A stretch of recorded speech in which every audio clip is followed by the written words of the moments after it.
तो last video में मैं आपको बाइल जूस के बारे में बता रहे थे।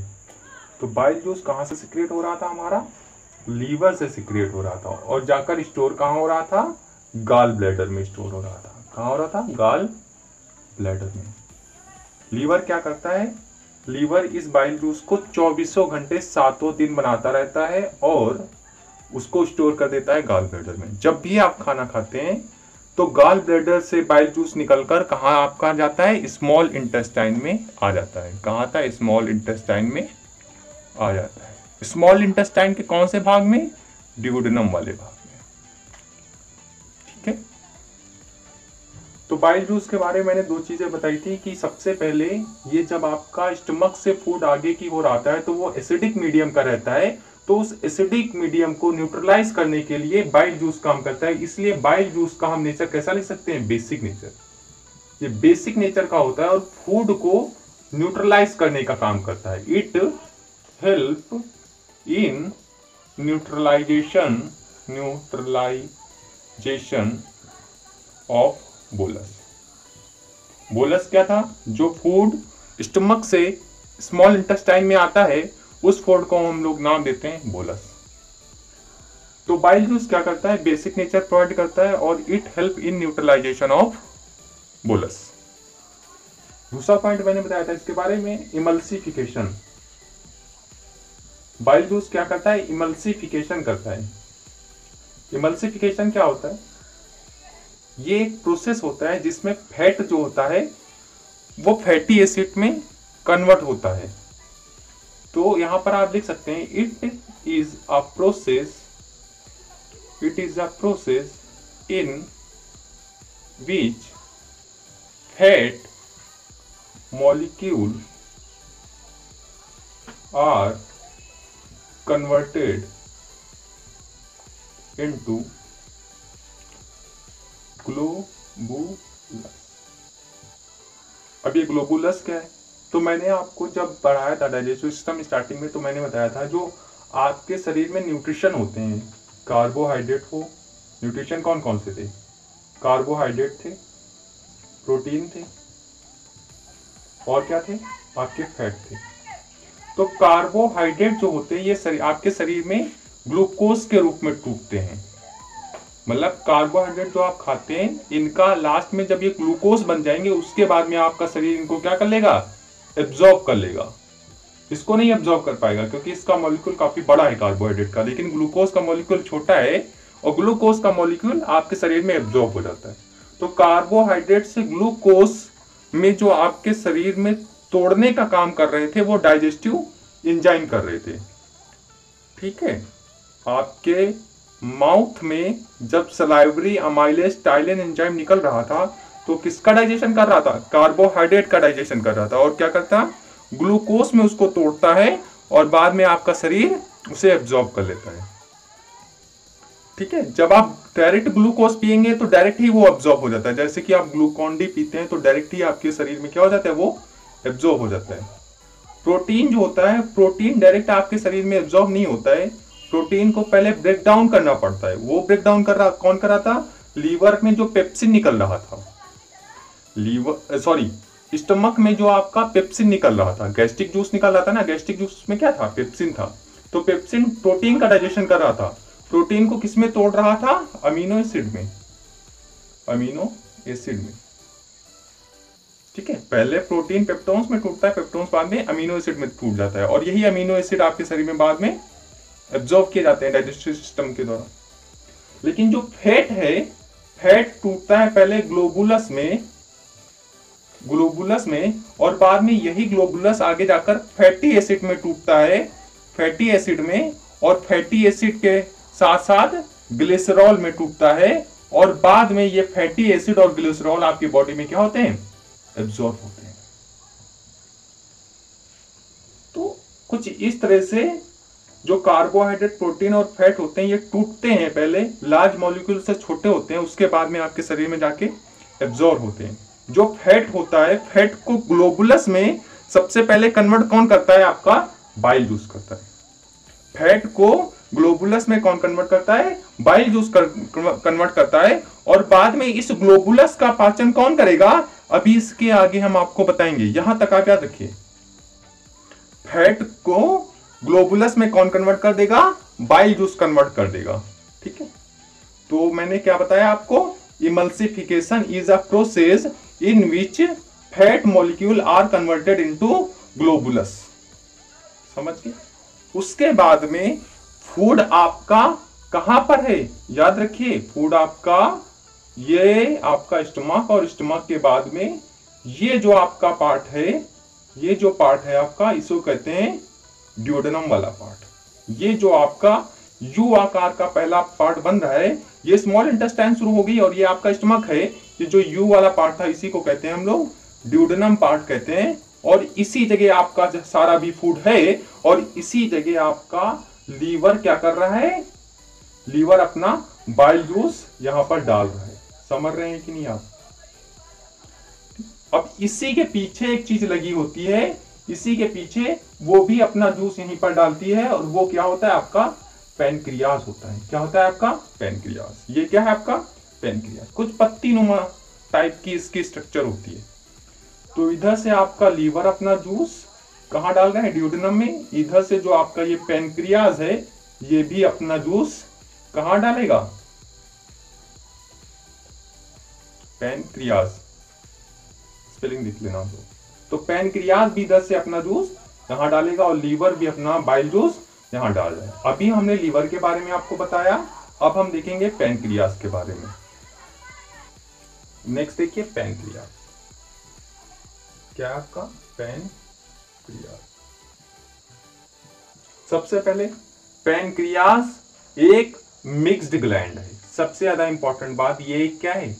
It is a mixed gland. It is a mixed gland. Mixed gland बोले तो ये एंजाइम भी अपने उस कहां से? पैनक्रियास से निकालेगी, और हार्मोन भी निकालेगी। यानी कि एंजाइम और हार्मोन दोनों का सिक्रेशन कौन करता है?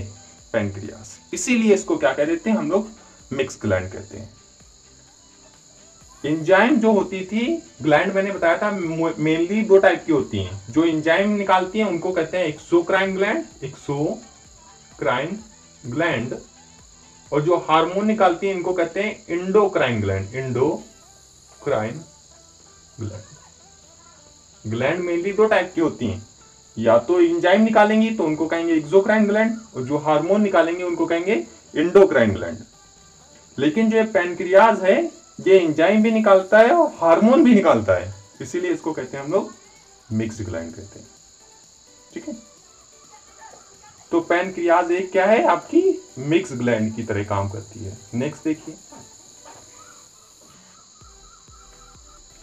इसकी जो स्ट्रक्चर होती है ये मेनली कुछ ऐसी होती है, पत्ती नुमा टाइप की ऐसी होती है। ठीक है, तो इस तरह की कुछ होती है। तो इसका जो अगर कभी शेप लिख के है तो इसका लीफ टाइप में शेप होता है। लीफ जो पत्ती होती है उसकी तरह इसका कुछ शेप होता है। कहां पर होती है ये? एब्डोमिनल कैविटी में ये भी होती है, एब्डोमिनल कैविटी। ठीक है, जो आपका स्टमक है और जो लीवर है, जो आपका पैनक्रियास है, ये सब के सब कहां पाए जाते हैं?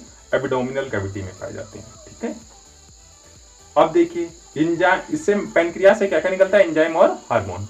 अब इसमें जो इंपॉर्टेंट पढ़ना है वो पढ़ना है कि पैनक्रियाटिक एंजाइम कौन कौन से हैं? पैनक्रियाटिक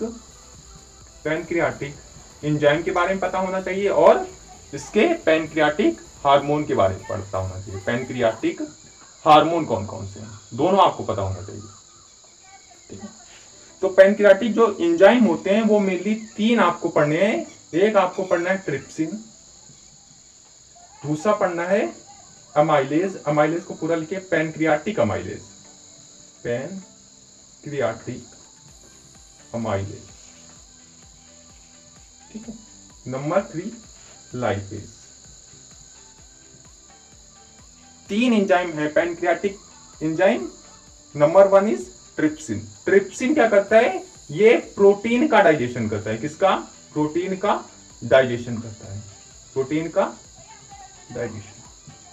अभी इससे पहले मैंने आपको बताया था स्टमक से निकलता है गैस्ट्रिक जूस। क्या निकलता था? गैस्ट्रिक जूस, और इस गैस्ट्रिक जूस में 3 चीजें होती थी, एक होता था पेप्सिन, और एक होता था रेनिन, और एक होता था HCl।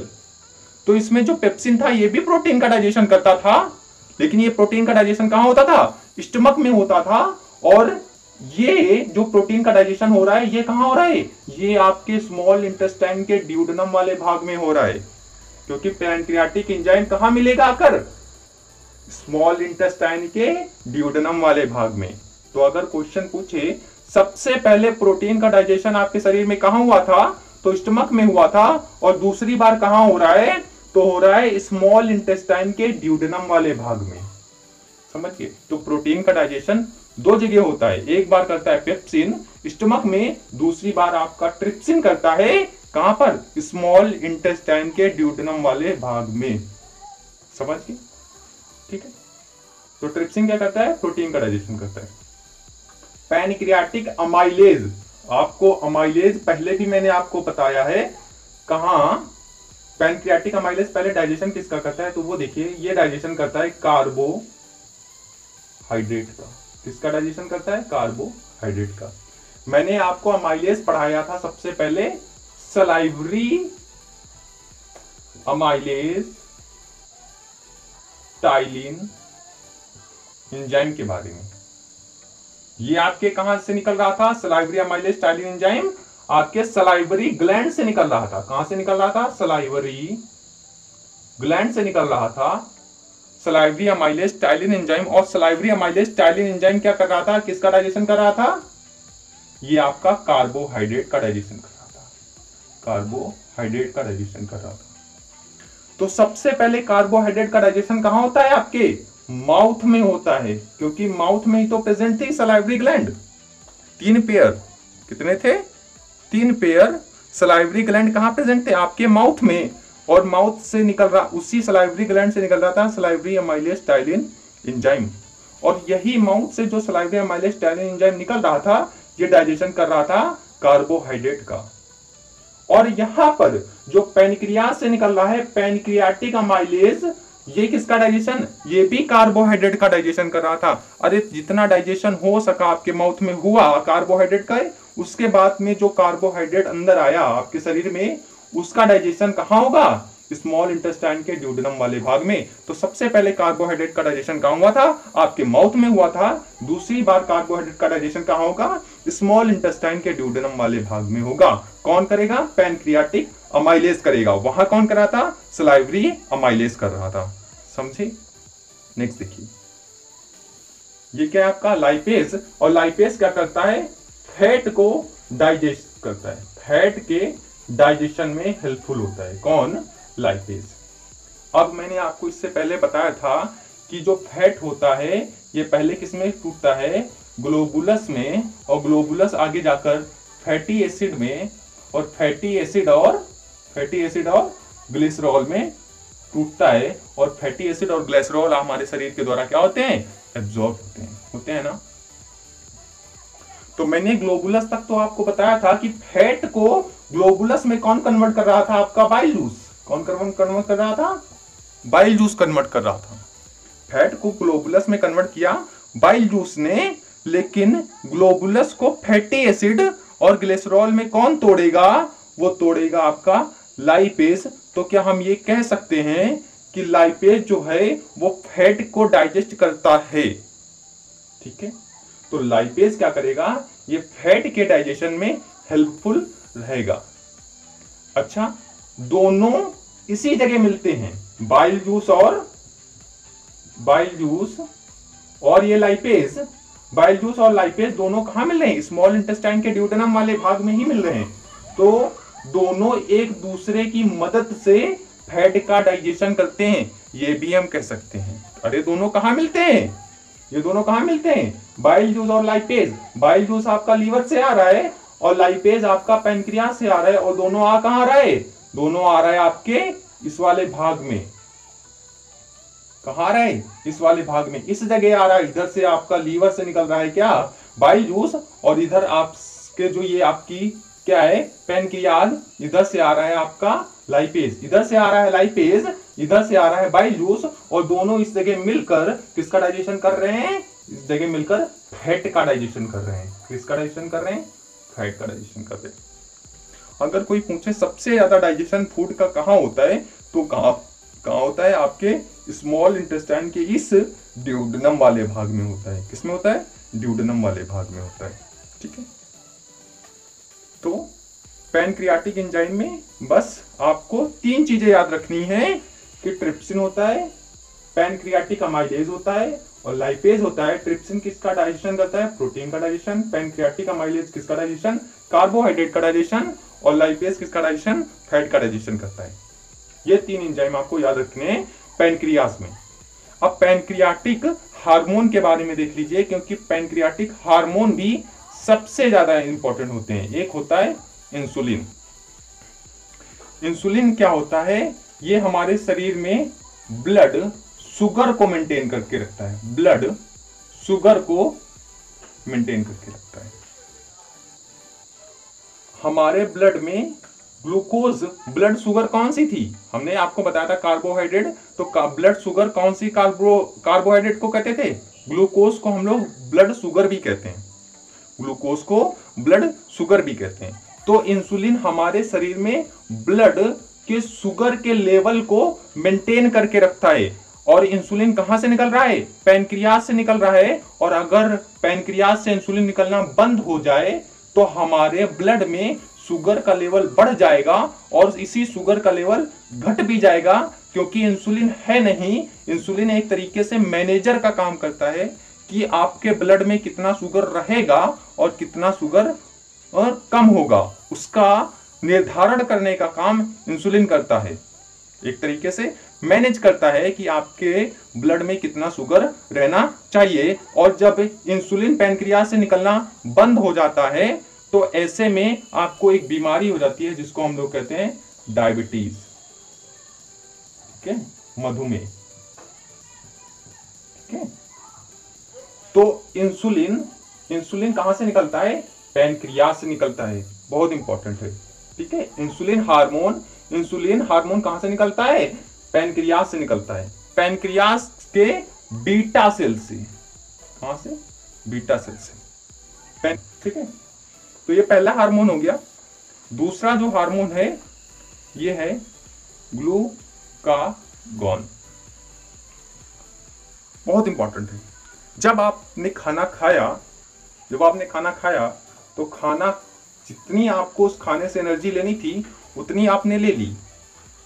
आपने जैसे कि कार्बोहाइड्रेट खाया, ठीक है, और कार्बोहाइड्रेट जाकर किस में टूट जाता है? आगे ग्लूकोज में। और जो फैट है ये फाइनली किस में टूटता है? आपका फैटी एसिड में और ग्लिसरॉल में टूटता है कि नहीं? और यही हमारा बॉडी क्या करता है? एब्जॉर्ब कर लेता है।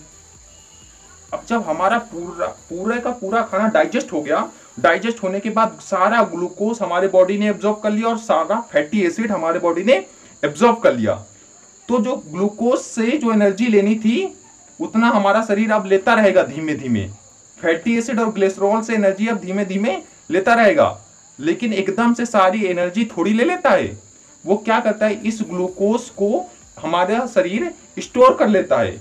ग्लूकोज, फैटी एसिड और ग्लिसरॉल को हमारा शरीर क्या कर लेता है? स्टोर कर लेता है। और बाद में जब हम 1-2 दिन खाना ना खाएं तो यही ग्लूकोज टूट कर हमको एनर्जी देता रहता है। क्या देता रहता है? एनर्जी। अगर 1-2 दिन खाना ना भी खाएं तो भी ये ग्लूकोज हमको एनर्जी देता रहेगा। तो आखिर इस ग्लूकोज को और फैटी एसिड को स्टोर कर कौन रखता है? लीवर रखता है। कौन रखता है? लीवर। और आपके सेल में पाया जाने वाला वैक्यूल।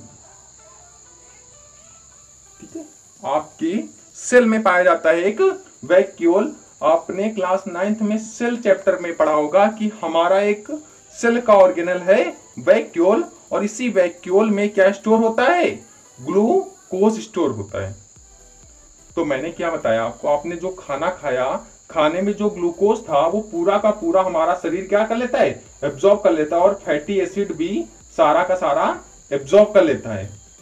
ठीक है, अब इस ग्लूकोज को ये कन्वर्ट करता है, डायरेक्ट ग्लूकोज को एब्जॉर्ब करके नहीं रखता है। मतलब कि डायरेक्ट ग्लूकोज को जो एब्जॉर्ब किया है, इस ग्लूकोज को ग्लाइकोजन में कन्वर्ट कर देता है, ग्लाइकोजन में कन्वर्ट कर कर हमारा शरीर लीवर में और वैक्यूल में रखता है। और बाद में यही ग्लाइकोजन जब हमको एनर्जी चाहिए होती है, 1-2 दिन खाना नहीं खाते हैं, फिर से ग्लूकोज में कन्वर्ट होकर हमारे शरीर को एनर्जी देता है। इतनी चीज समझे कि नहीं? अपने खाना खाया, खाने में था ग्लूकोज और फैटी एसिड, इस सबको हमारे शरीर ने एब्जॉर्ब कर लिया। जितनी एनर्जी चाहिए थी उतनी एनर्जी हमारे शरीर ने ले लिया। बाकी के जो ग्लूकोज और फैटी एसिड है, इसको कन्वर्ट कर दिया ग्लाइकोजन में, और ग्लाइकोजन और फैटी एसिड इन सबको मिलाकर हमारा शरीर लीवर में और वैक्यूल में स्टोर कर लेता है, और जरूरत पड़ने पर यही ग्लाइकोजन कन्वर्ट हो जाता है ग्लूकोज में, और फिर से वो हमारे शरीर को एनर्जी देता है। और ये जो पूरा प्रोसेस हो रहा है, इस प्रोसेस को काम करता कौन है? तो करता है आपका ग्लूकागॉन। तो 1-2 दिन अगर खाना नहीं खाएंगे तो हमारे शरीर में जो ग्लूकोज था वो कन्वर्ट हो जाता है ग्लूकागॉन में, और ग्लूकागॉन फिर से कन्वर्ट होता है ग्लूकोज में, और ये हमको क्या देता है? एनर्जी देता है। और ये जो प्रोसेस होता है, इस प्रोसेस को करने का काम कौन करता है? आपका ग्लूकागॉन करता है। समझे? तो दूसरा आपने क्या देखा? Pancreatic hormone. तीसरा आपका जो हार्मोन है, ये है आपका पैनक्रियाटिक पॉलीपेप्टाइड अमीनो एसिड। तो पैनक्रियाटिक हार्मोन में मैंने आपको इंसुलिन के बारे में बताया, ग्लूकागॉन के बारे में बताया। तीसरा मैंने लिखा है पैनक्रियाटिक पॉलीपेप्टाइड अमीनो एसिड। ये दरअसल जो पैनक्रियाटिक पॉलीपेप्टाइड अमीनो एसिड होते हैं, ये बहुत सारे होते हैं, 36 होते हैं अमीनो एसिड। 36 लगभग 36 ऐसे अमीनो एसिड इस पैनक्रियाटिक हार्मोन, जो पैनक्रियाज होता है, ये एक हार्मोन सीक्रेट करता है, pancreatic polypeptide amino acid. Actual में ये हार्मोन है, और इनका काम क्या होता है डाइजेशन में, आज तक किसी को मालूम नहीं चला। इसलिए इसका जो हमको रिजल्ट है न्यूट्रिशन के डाइजेशन में, ये किस तरह से हेल्पफुल होता है, इस पर अभी स्टडी बाकी है। इसलिए बस इसको हमको याद रखना है कि पैनक्रियाज से निकलता है पैनक्रियाटिक पॉलीपेप्टाइड अमीनो एसिड, कुछ निकलते हैं, ये लगभग इनकी संख्या 36 होती है, और इनका रोल न्यूट्रिशन के डाइजेशन में क्या होता है अभी तक हमको पता नहीं चल पाया है। तो कुल मिलाकर पैनक्रियाज में आपको इतना सारा याद रखना है। एंजाइम के बारे में और हार्मोन के बारे में स्पेशली आपको याद करना पड़ेगा। Thank you.